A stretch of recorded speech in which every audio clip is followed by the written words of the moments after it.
खाने अब यो हाम्रो डिस्ट्रिक्ट वार्डन जस्तै हो डिस्ट्रिक्ट वार्डन यो पनि हाम्रो घरको पानी हो यो जस्तै हामीले अब राहुलको त्यहाँ ठर्रा खाने काम गर्यौँ भनेपछि त्यहाँ चाहिँ नि रुगा लाग्छ त्यसले रुगा लाग्छ हजुर त्यो चिज नखानु पऱ्यो यस्तो बोतल नखाए बढी बोल्ने मान्छे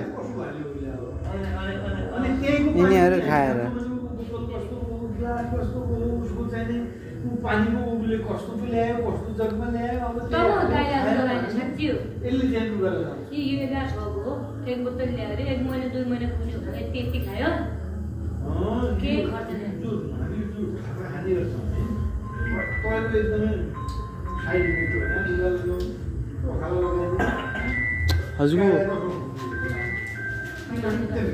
हजुरको मोबाइल हो भने फोन आउँदै हजुरको होइन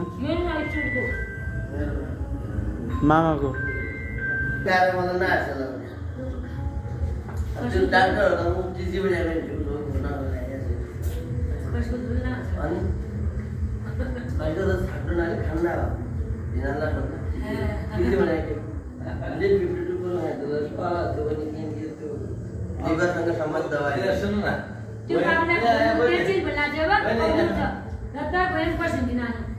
तो लिभर एक्टिभ गरेर मान्छेको खाना पचाउने चिज हो कि त्यो भने लिभरकै हो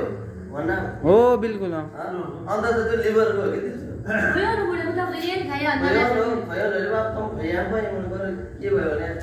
ट्याक्कु मलाई गएर ट्याक्क दिने गइरहेको छ तर के खानु न के भयो भने दिनको काठमा भयो भने बेले गरेर फुक्दा त्यही छ नि रातभर कि कुन ग्यास टेकाल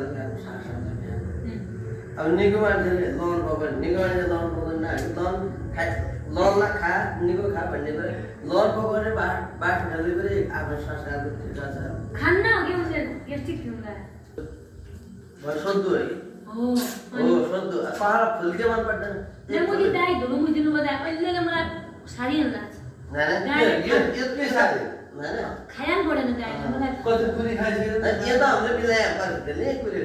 उता चाहिँ बात भले पुरी धेरै खान्छ कति रेट बात हुन्छ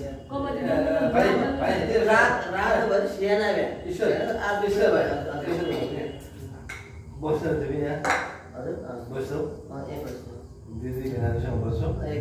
बहिनी म यहाँ बस्नु थोडा देर डर मने डर हैन यहाँ सुन घरमा उज्यालो बालेरी के भयो त आज बालेर नि उज्यालो बाल्नु भाउजू उता आउँदैन भने म यहीँ बस्छु भन्छ अनि तिम्रो भदा चाहिँ उनीले कहाँ घुमिरहेको बाइक लिएर कहाँ घुमिरहेको आउला कतिखेर होला भदा चाहिँ उता छ भाउजू उता छ अनि म यहाँ कमसेकम म घरमा गएर त्यसै उज्यालो गर्नु भने अब त त्यो चाहिँ रोक्नु हुँदैन हजुर बहिनीले दिएको सबै खायो होइन के गर्नु हजुरले त्योभन्दा के गर्नु सक्छ प्रसाद ग्रहण गऱ्यो भने यो त प्रसाद हो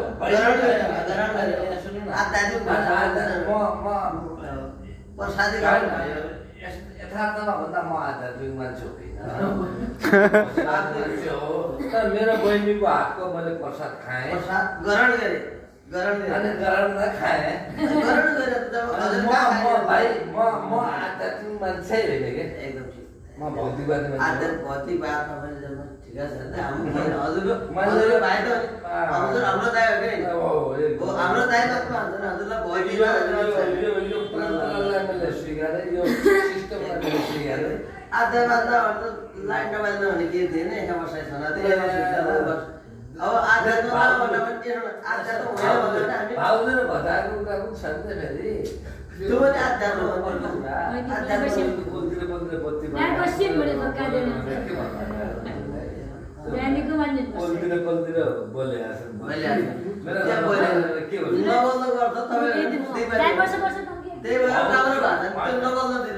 भौतिकवादको अर्थ त म कहाँनिर विश्लेषण गर्छु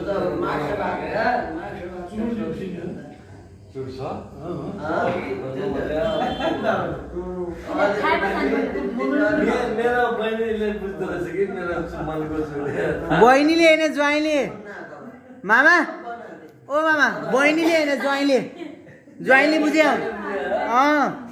खाने मान्छे बुझ्ने भयो त मलाई त बहिनीले बुझ्दैन जस्तो लाग्यो मलाई गुटका चुरोट कहिले म अघि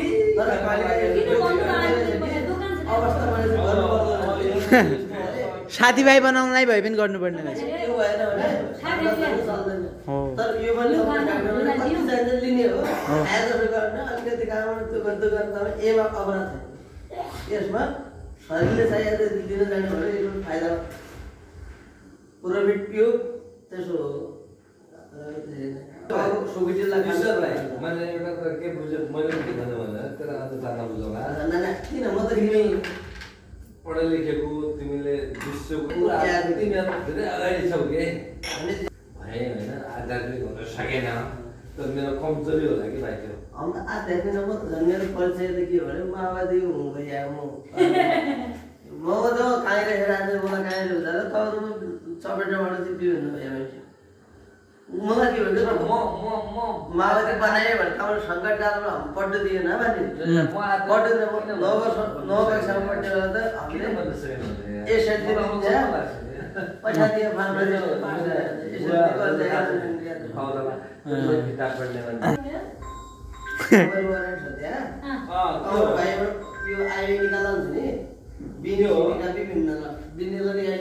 थाहा पाएको थिएँ देखाएको थिएँ फर्स्ट पेपर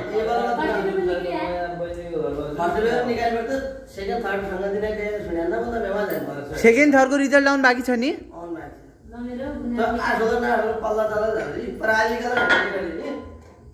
परावेको मन नपढ्यो नजिक हो क्या के अध्ययन गर्नु भन्ने भयो अब घर बनाइहाल्यो भने गरिबहरू मुनाफले भने गरेन बुवाको पुरै लगाइ नभयो कम्तीमा बुवाको आए अब उनीहरूलाई कम्ती बोल्ने म आइसकेर दुध लिएर आउनुहुन्छ दुध त पानी खाएको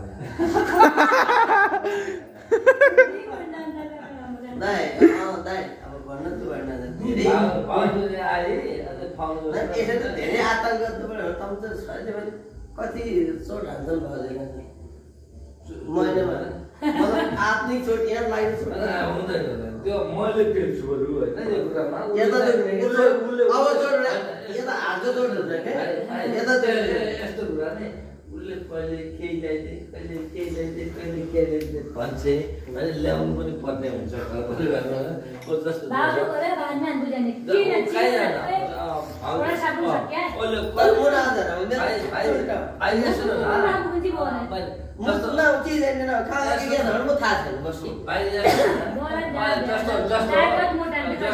भाउजूले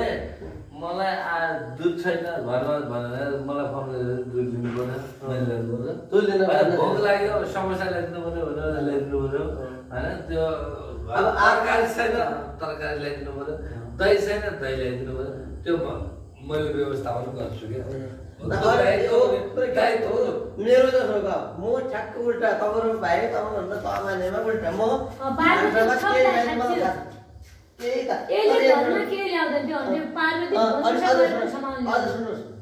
मेरो घरमा 6 महिनाका लागि चाहिने ओडोनिल समेतको लागि व्यवस्था हुन्छ अनि चिन किन भ्यापुर ये म उसामा छ चिनपुर भएर देखिया म बन्न सकेको दुध दिन हैन त्यो चिन त्यस्तो व्यवस्था गर्ने उले संघर्षको त बयान गर्नु रब्बा हाल्नु छ रब्बा बुहारी काम गर्छन् बोडीमा पढाउन चाहिँ एक नम्बर पढाइको ट्यालेन्ट हो रेडेन्टमा अहिले के नाम हो डिग्री गर्दै एकै नाम हो सबको मेरो नाम के हो मलाई धेरै माया गर्ने पनि पार्वती अब तो हजुरको तेस्री बहिनी भइसक्यो पार्वती नाम कि अब के भएर पार्वती बहिनी मेरो बहिनी अब एक दिन हामी दुई भाइ बिना आउँछौँ एक दिन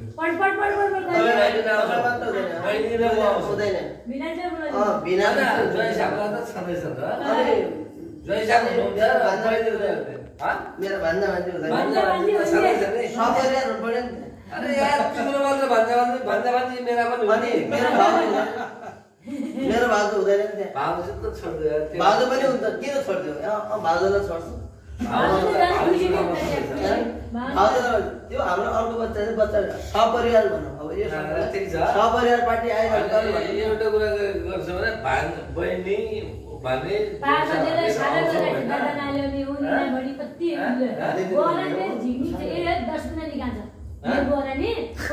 घरवाली नल्याउने नगर्ने भन्ने निक्छ मेरो बोरानी बोरानीको राजा यति माया पिरो भन्नु बोरानीको राजा मान्छ बोरेमा त धेरै अत्ताले चल्नु माने पोइन्टमा पोइन्ट आज गएर बोरन मेरो 60 सालमा बिहा भयो 63 सालमा उन्दैमा तपाईहरु भाइ व्यवस्था व्यवहार गर्दै सल्लाह हुने हो के गर्ने भने म डाइरेक्ट फोन गर्न पर्छ र अनि किन गर्न पर्दैन बोरनबाट भए आए फेरि हुने त्यो भन भाइ त भाइ आज भनेको को हुन्छ नि स्वानी नराम्रो नबोलाउने त हाम्रो के हो त पानी माछा मामा भन्दै मुखी पनि थियो भने त बोला इशु हो तेरो भाइ पनि राम्रो हो उमा सुनमा चाहिँ सुगन्ध बोलानी हो सुनमा सुगन्ध बोलानी ओ सुगन्ध बोरानी भन्नाले सुगन्ध आइहाल्छ सुन त सुन्नु हो कि ओ बिल्कुल सुगन्ध त सुनमा हुनु होला भन्ने मात्र सुन सुन्नु हो सुनमा सुगन्ध पाइन्छ नगरिया मात्र दि सुनमा सुगन्ध कहिले आउँछ न सुनु सुन भएर अब त कति नै भयो त्यो भयो मलाई ढुक्क छ नि के गर्नु पर्ने कसो गर्नु पर्ने अस्ति पड्डाकी कन्निक छ हर चीज की निक गुनी निरागट्ट त कथा यो देखि जाँदा पारे त के नाले त्यता सुन अब यहाँ मैले कहिले पनि आर्थिकमा काहीँ पनि बहुत लोभ मान्ने ठिक ठोर खर्च लोभ नमान्ने अनि त्यो गतिविधि स्वतन्त्रता दिने एकदम आर्थिकमा तलको तल कति मलाई थाहा छैन अनि तलले आफ्नो योगदान गरिरहेको छ कि जाँदा बाबुहरूको बच्चाको एउटा बाबु अब हामीले त मैले छुट्टीमा आउनाले स्कुल छुट्टीसँग हुन्छ छुट्टी भयो मेरो चाहिँ पुरै जान्थेँ त्यसले मलाई धेरै लाग्छ 5 लाख झिल्ने अनि उसलाई जान त दिए निको भने यो आज बाबु नानी बाबुलाई एक साल बिठ्याक्क भदौमा नानुलाई 11 अस्ति दाइ गए हामी बाबुका ए हजुर त्यो बाबु पनि नानीको हो बाबुको नुहारन अनि नानीकी 11 वर्षमा नानीका को मेरो कन्ट्याक्ट भने प्रेम त यसरी गर्नु पर्यो नि अघि मामा भन्नु कुरा भएको थियो हेलो के क्या सुने त